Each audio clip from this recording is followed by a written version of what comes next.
Marcos, like Active Land, here with Cohere Network, here with Jordan, founder Hi. of Wild Seeds Ranch. Indeed. Super awesome to be here with you and sharing this time and space to co-create magic and have this conversation about what we're here doing and your mission and your purpose and your story.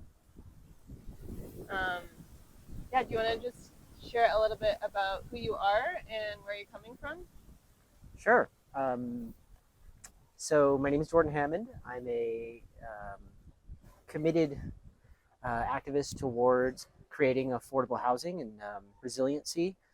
I set up Wild Seeds Ranch, which is a small business accelerator. We provide affordable live workspace for different people within our community, and also too on a larger scale too, international community.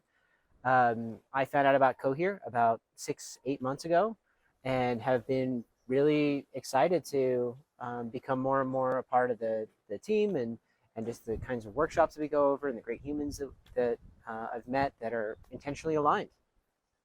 What drove you to start working on creating affordable housing? Like, why did you see a problem in society? What challenges were you facing, or did you just want to provide the solution? So, being from Southern California, of course, there is an affordable housing situation there and everywhere, but it was one of the places that was hit the hardest first. And also combining that need with what I believe is a need of us creating more and more small, resilient communities that are able to create their own resources, that are able to hold up whatever this unknown future has coming towards us, and have a really good time and positive community, and tell some jokes and make some things happen along the way. Positive light. That's awesome. What were you doing before you started Wild Seed Ranch? So Wild Seeds is actually my third community of setup that's in a similar way, but definitely the largest one. We have 17 bedrooms, and we've done shared ownership as well. So really wanted to create an option for people between renting and home ownership, because there's just a giant chasm there where a lot of people that are stuck renting, it's just throwing money in a black hole almost. So we've been experimenting with different ways to go about that. And so before that, I've had various different things. I've been a consistent, entrepreneur, setting up my own businesses and stuff like that growing up.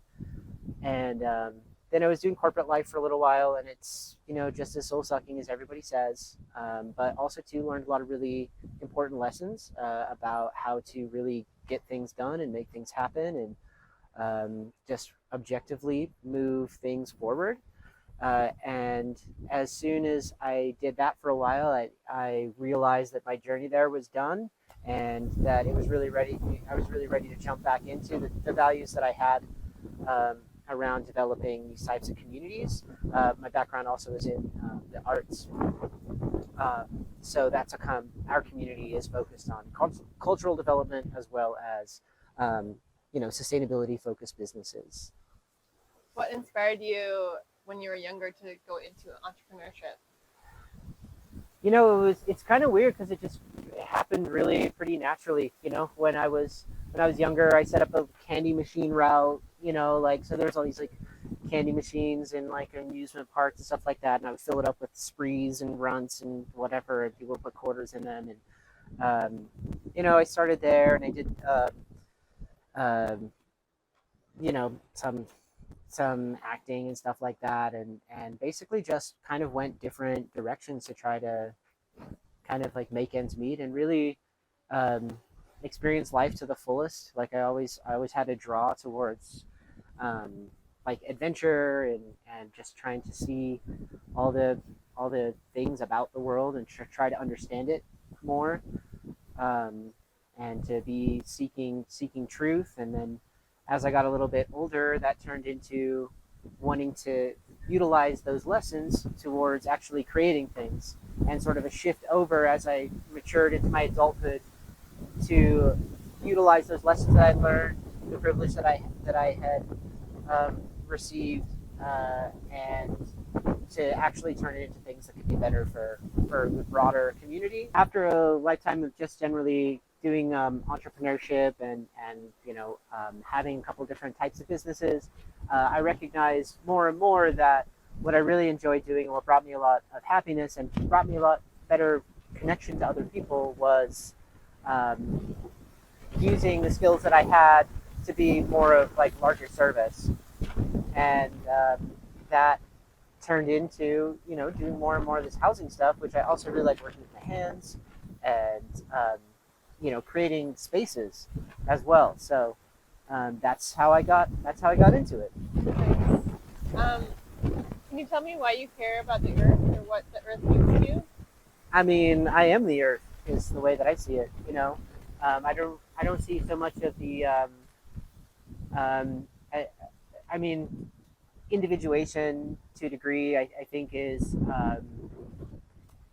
part of the process of life learning about itself, but inherently at a more fundamental level, from what I've experienced, I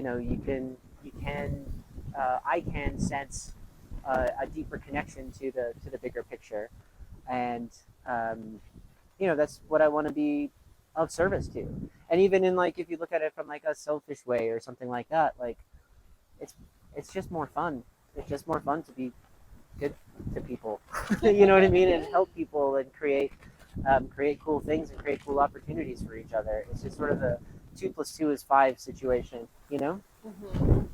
Was there a moment in your life where you recognized the oneness of yourself and this totality of the earth? Well, a specific moment? Yeah, in my general pursuit of truth, of whatever that means to any individual, I originally was going to school for philosophy and was exposed to a lot of those different types of things, and went to a bunch of different types of churches and religious institutions, just to explore, as well as reading a lot of the different classics. And then I got a little bit more into meditation, and went to a number of different silent meditation courses, and had a number of experiences that really helped me grow, and ran into more and more of my subjective understanding of the world, of feeling more and more of that connection, and just kind of, not to go like too far into it, but having these like really interesting connected subjective experiences. And I recognize the more and more that I let it go into the big picture, but also showed up to do my work, that it kept on. I kept on feeling like I was growing and I wasn't stuck. When if I was just embracing the material and the objective, that it would just get kind of lonely and boring and unfulfilling. So it was kind of, there was no like big turning point for me. It was just sort of like a number of these like really interesting circumstances and stuff that came up, and also too just kind of growing out of different immaturities that I had, or at least how I perceive it. Just just kind of growing through some like pretty dark psychological states and stuff that I've been, and being able to get to this next level by really kind of facing the truth, facing my own experience, and then doing the work to show up for myself and for other people. What did that look like in your life? Well, there's been a lot of different chapters along the way, right? Like what I needed to do when I was 20 is a lot different than what I need to do now that I'm 40.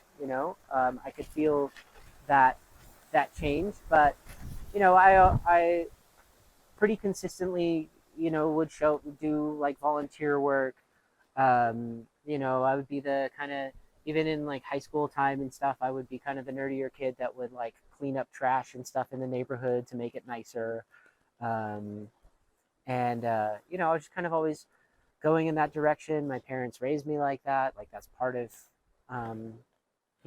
doing that service has kind of always been a part of what I wanted to do. And then as I got older, I also recognized it as being part of this larger connection to the world, and that I didn't want to be asking the bigger picture and the political systems that exist right now for them to finally mature and them to show up, and then to take a little bit more ownership of what I can do to actually improve the world around me for myself and for a growing circle of people.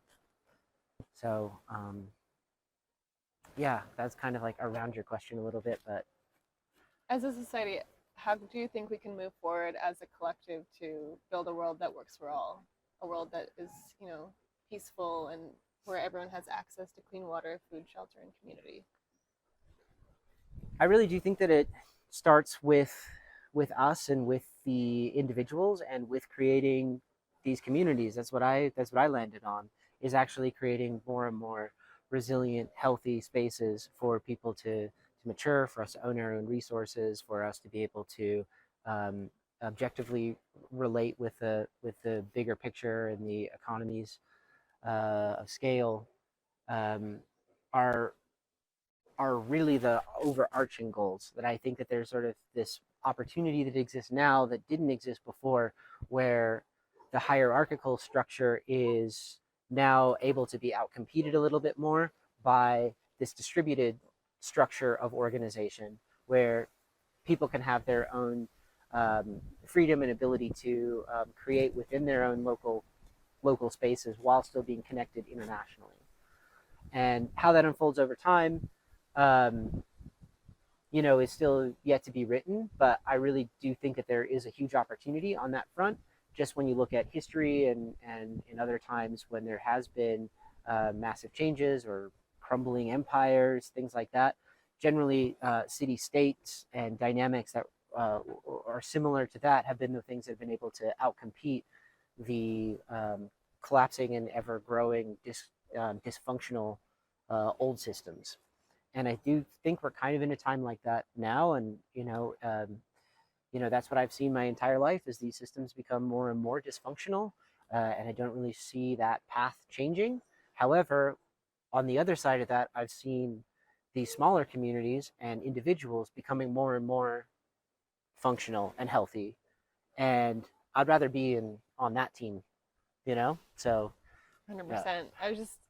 It's it's just crazy to look at the amount of inflation right now. I just want to touch on that point. Just, like the need for creating food sovereignty and creating our own resources is like ever present. Like right. if you don't want to be starving, then I feel like we need to take steps forward to do that. Like it's not even real the amount of money that they printed in the last 3 years. And, for Was it ever real?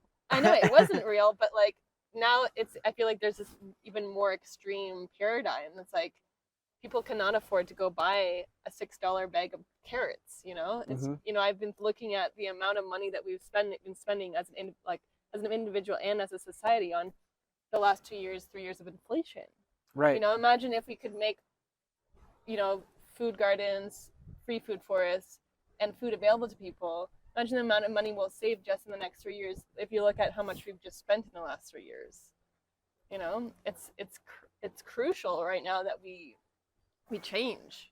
That we go into creating these communities, go into creating food sovereignty, because there is no other way, or else we're going to be starving as a society. I mean, we are, like, the majority of people are, I don't want to say starving, but starving because they're below the poverty line, or they don't have enough money to feed their families and live a thriving life.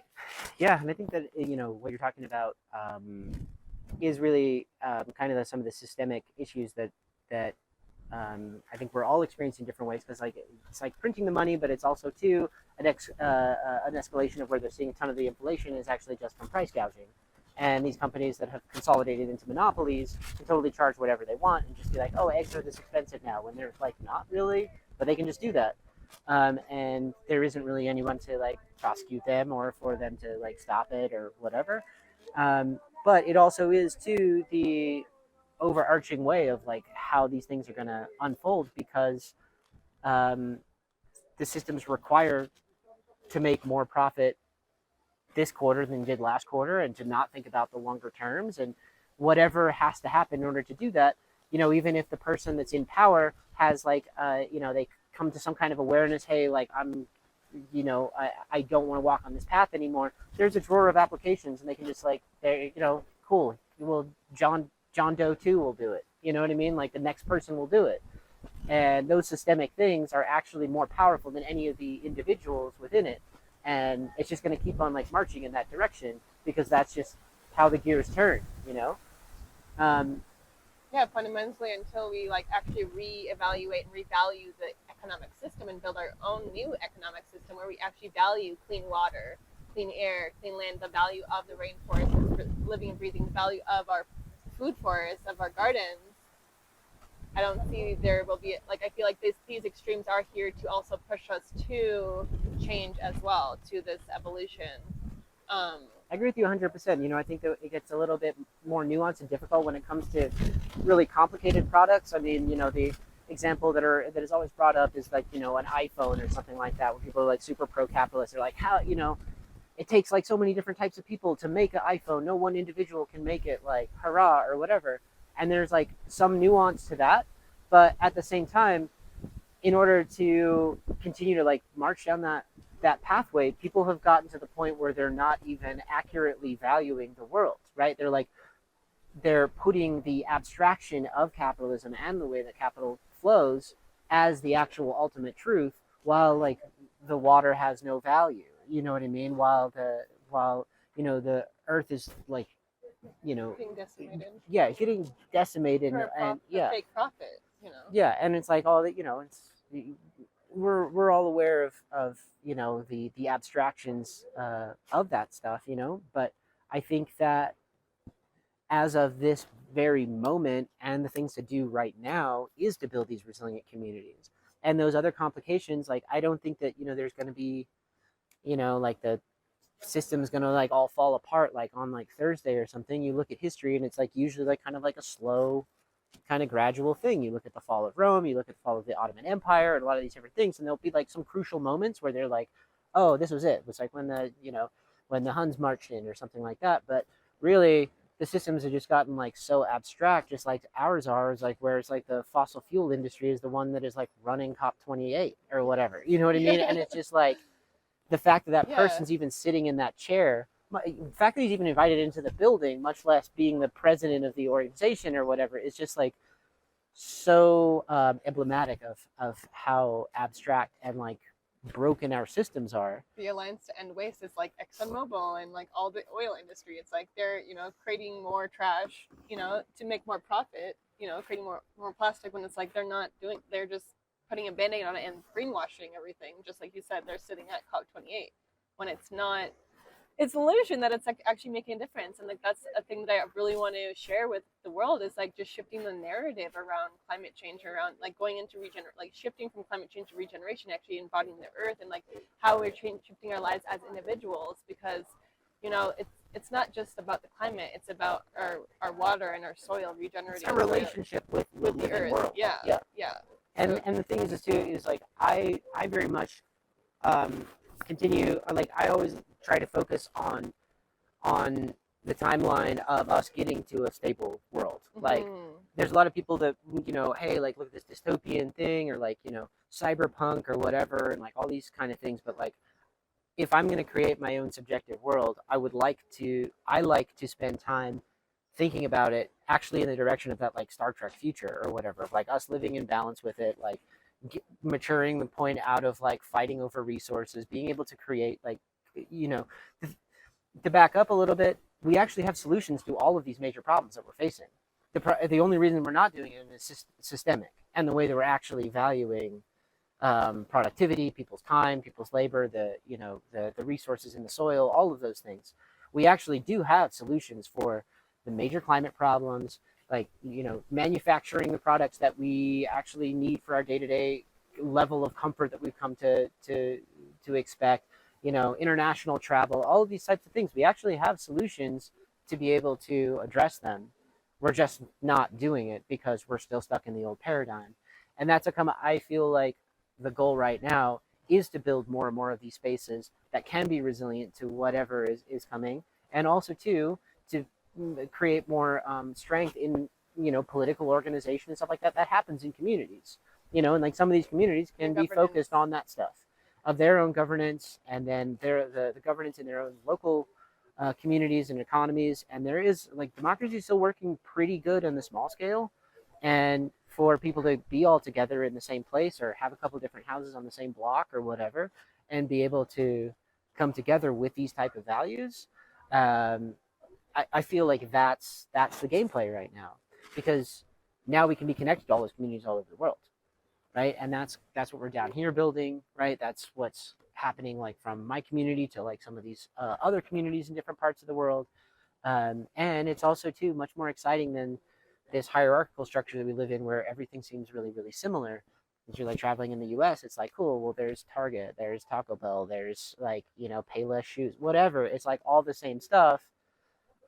When this actually creates more of a dynamic of like, hey, we're focused on arts and culture and for small business. Oh, cool. Like this other community is focused on politics and stuff. And like, hey, this other community is focused just on cleaning the water here and whatever. And it's kind of like all these like individual characters, of place and of history. And that's just a much more exciting life. And how it unfolds over time, like I said, I don't think that this is like, it's gonna like change like immediately, but I do think that as change happens, the strength of these types of communities, the quality of life provided by those types of communities is just way better, and it's just like a big piece that we're gonna want in the future. Mm-hmm. Yeah. Can you paint a picture of what your ideal 10 years from now for this world? And also, what do you think like the ideal picture painting of Cohere 10 years from I think an ideal picture within 10 years, like now? If you can dream realistically. the most Yeah. beautiful, inspiring world. Yeah, I think that if everything goes great. If just like things just like start like all like clicking into place, and I would love I would love to see like 10 years from now being in a situation where there is much more of this international connection between all of these actual individual communities, with these shared aligned values, with political infrastructure that also supports those kind of values, um, with a realignment of our economic and trading system that has these things built into them, and um, and then actually living in a place where we're walking around and actually seeing things getting better all the time. Like that to me is really where I want to be, because my entire conscious existence has been walking around and watching the parks that I grew up in get shittier, like watching the things get more polluted, whatever. Like as I've grown up, it's like places that I used to go, you can just see them getting worse. And seeing more plastic pollution, seeing the algae bloom, smelling the algae blooms, or whatever, washing up on the shore because like the pH balance and the heat of the water is not like appropriate or whatever, and just seeing all those things. I would love to see a world where you're seeing the opposite, and like here seeing like clean water coming out into the lake, and seeing more of those types of projects, seeing healthier foods on the shelf, seeing that the people that are doing different exploitative things with our food system, that they're the ones that actually have to put the labels on the food, not the people that are actually making the organic and actual natural product. Like why are they the ones that they have to put this why are they the ones that have to put the special sticker on it and have like the special process or whatever to like define it as organic? That onus should be all on the other side. Yeah. You know what I mean? Like I would love to be in a world where you start to actually see things like that, where like people are coming into power that are like, ending corruption, and actually pushing those kind of things, and like them actually happening. So in an ideal world, that's more the world that I want to see, and I do think that it's really possible that we could be on one of the best timelines, as shitty as a lot of things are right now. I do think that it is possible that we are going in the direction of like a positive, clean, healthy balance with ourselves, with the earth, and as above, so below type of situation. And I think that at that point, we'll really see ourselves excel. And not to belabor the point, but also you can see in history at the times when um, humanity was excelling at the best that it could at that particular era, there is a lot of really, really similar things within those times. And what we're talking about and what we're trying to create has so many of those pieces of how to really create a new renaissance. And that's really where I want to be, is helping to create that new renaissance, and it's not going to happen everywhere all at once. But I think that this is where it will be, where those communities can actually grow into villages, into towns, and international connection at the same time. So Awesome. Yeah. What's coming to me is just like I know a few friends. Like I've been tracking like building a database for many years of like conscious organizations, but I really like the idea of gamification of regeneration. So it's coming to me when you're like saying watching the water get clean and watching the coral regrow. Like we actually have the technology to actually quantify the energy and like see the layers like in real time. Like if you just look at a Tesla, like imagine if you use that. You use the technology like when you're driving a car, you see real time that car coming. We can track and quantify the actual energy that's coming from the water, that's coming from the coral, that's like that we're restoring these ecosystems, the soil, the density and quality of the soil, right? right. Healthy soil. And like we can actually quantify these and gamify it and incentivize people. Like my friends building Civil X Explorer, it's one, app in beta. Also, Jacob was just talking about the soul compass. That's actually like having people evolve to their like higher, like best selves and like self actualizing and actually rewarding them, incentivizing them with currency to do those things. I think there's so many things, especially with like, using AI in a positive way, like to quantify and track the actual shift and have these maps and everything to quantify and focus on the solutions, all these amazing solutions and the resilient communities and connecting this web together. So I'm really excited. Even like you just said, I just wanted to go into a specific example. I used to stay at this hostel in Hako, which is like, it's kind of a shitty town, and because I don't want to say shitty town, I love Hako, but there's a lot of problems, like Mm-hmm. with corruption and everything there. But this hostel I went to a lot during 2020. When I arrived in 2023, it was like full of like music and live music and community. And when I was there in 2020, like people were like smashing glass, and like I had all these like intense experiences there. And it's like, and I was doing online meditations every day with my friends to heal and regenerate the planet. And then I go there like 3 years later, and it's like such a different world of like, wow, it's like it's so cool to actually see something change, Get better. Yeah, get better in my own real time, in my own real life, Yeah. And around me. Yeah, and I think that's one of the exciting things too that you're touching on as well. Is like, remember, there's like the old saying, right? Like if you don't measure it, it doesn't matter. And there's a big reason why, of course, like the powers that be right now, they don't want to measure the soil quality, they don't want to measure the air quality, they don't want to measure how much like methane is being released from their pipelines and stuff like that, right? And as communities, if we're actually stronger, like you can get those tools and stuff now. They're available to actually be able to do that and quantify a lot more of those types of things, and to change the discussion around. And I think that's like a huge piece of the puzzle too, of just like actually measuring what it is that you want to see in the world. But yeah, I mean, I think we're in the infancy of this stuff, and that as much as we want things to go like really well in the most beautiful way possible, I think that acting now is the best way to make that more likely to happen. And I think that as like humanity changes and goes through its like growing pains, um, like creating our own like uh, uh, communities in order to have like higher quality of life and resiliency towards those things. Like once you get out of scarcity mode, you can do so much more. And so many people are living in scarcity all the time right now. And so when you bring communities together, and anybody that's grown tomatoes before in their backyard knows that, like, okay, cool, like you're gonna have way more tomatoes than one person can use. So in those same kind of dynamics and like community dynamics, like smaller communities can create way more than just that community needs, and that's a real huge asset to the local environment. Whether that's a digital local environment or like a physical local space, and that's the thing that I'm really excited to see more and more of.